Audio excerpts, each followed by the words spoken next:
Hello guys! Ayan! Punta naman po tayo sa ating pamintahan. Kasi po yung ating paminta meron ng mga ilang mga nahihinog. Amin pong hahalawin lang o kukuhanin lang po ay yung mga magulang na may hinog. Kasi po yun ay pag hindi namin kinuha, kakainin po ng ibon. Tuwan-tuwa po yung mga ibon, tinutuka po nila. Kasi mapupula siya. Yung pong mapupulang mga ating kukuhanin. Yun po yung nahinog na. Ganoon naman po kami pagka nangunguha, hindi po isahang panguha. Maraming beses po kami nangunguha kasi po yung mga paminta hindi po sabay-sabay na nahihinog. Kasi maganda po yung hindi pinapanguha lahat kasi po pinanguha lahat ang ano or pag natuyo po at naibilad, iba pong klase yung may kasamang mga hindi pa magulang. Maganda po yung magulang na. Kahit po tumagal, nandun pa rin po yung anghang o yung aroma ng paminta. Kaya po hindi namin lahat sabay-sabay ang pangunguha ng paminta. Ito po at kami pupunta sa pamintahan. Kami po ay mangunguha. Si daddy po ay nagkita ng mga ano na meron po nakaharang din bumagsak na palapa. Kaya po tinatanggal. Ayan po oh. Ako po ay plastic ang dala oh. Meron akong plastic. Kami po ay may pagsasalinan. Kung talagang maraming mapanguha ay dyan po ilalagay sa timba. Ayan po. Pupunta na kami doon sa ating pangunguhanan ng paminta. Yun po ang ating mga paminta. Oh. Hindi pa po dito hinog. Doon po muna po pupunta sa mga hinuga na. Ayan po, hindi pa hinog yan. Dito po ay may isa-isa na. Oh, ayan. Oh. Tingnan nyo po. Ganyan po. Oh. Ayan. Ito po. Oh. Ayan. Okay, pangunguhanin ko rin ito. Oh. Ayan. Oh. Ayan po. Oh. Pag po gayang may pula, yan po ay pinapanguhan na namin. Ayan. Ganyan po. Dini rin po meron. Mamaya po ipanguhanin ko yan. Oh. Yan pong ganyan. Oh. Ayan. Ibig sabihin po pagka ganyan, magulang na ang paminta. Pwede na siyang harvestin. Ayan po dyan. Ito po. Oh. Ayan.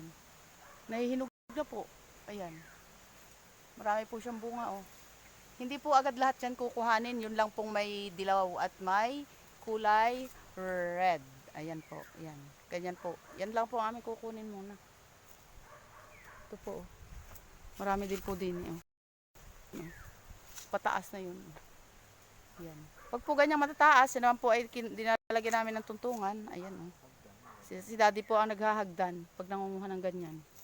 Ayan. Ito po. Oh. Ganyan. Pangunguha. Oh. Ganito po. Ayan. Yan po aming pinapanguha. Ganyan po. Oh, ganito rin po ang kamay ng farmers pagka po ano ay may minsan may mancha-mancha. Ganyan po. Ayan. Ganyan po ang aming pangunguha. Meron po siyang mga hinog na. Kulay red na. Ibig sabihin po ay magulang na. Kaya po ganyan ang pangunguhanin namin. Ito po. Yun. Lahat po ng mga may red na. Yun po ang aming kinukuha. Dito rin sa kabila. Oh. Pakita ko sa inyo ito.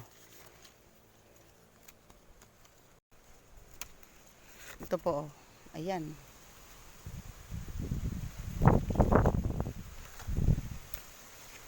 Ayan po. Oh.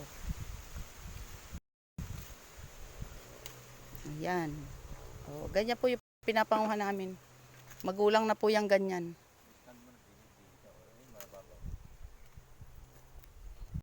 Ayan guys, dyan ako mangunguha ng paminta. Ayan po. Naka-ready na ang aking timba.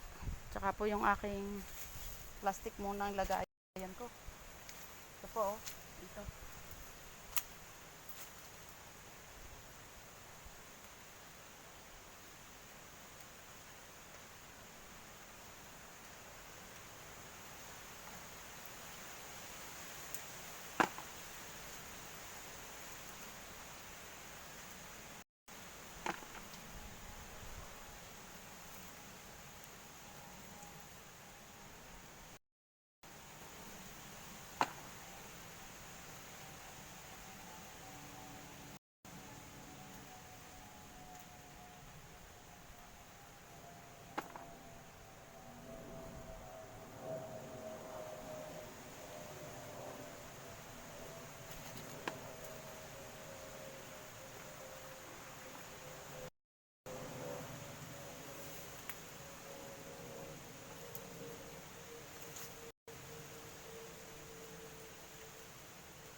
guys, ito yung aking nakuha, oh. Ayan. Meron na tayong napanguha. Si Daddy ayun, nangunguha pa siya doon. Ako doon sa gilid ulit. Yan.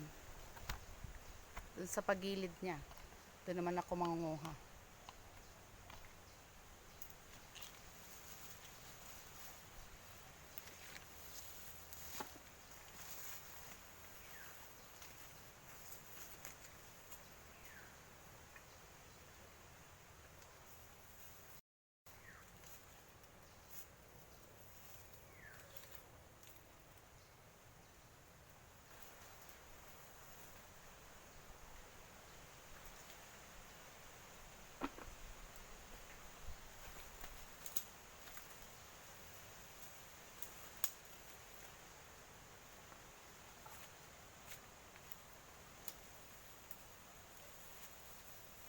Ayan guys, dyan po sa punong yan ng paminta, sabi na po ng ano, kubo, meron din po dyang hinog na.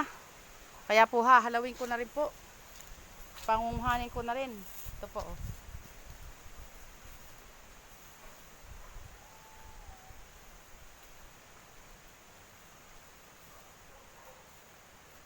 Ito po yung mga bunga, oh.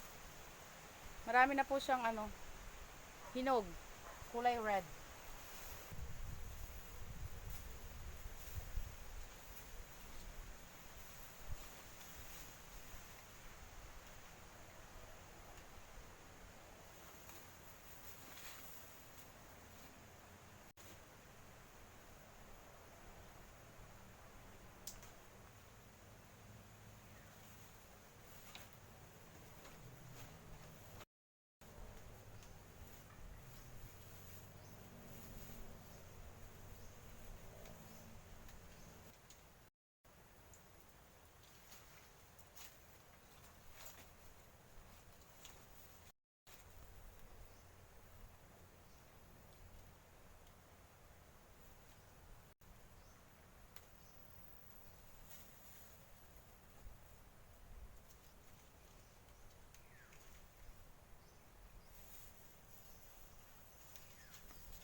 Diyan po meron pa rin, oh.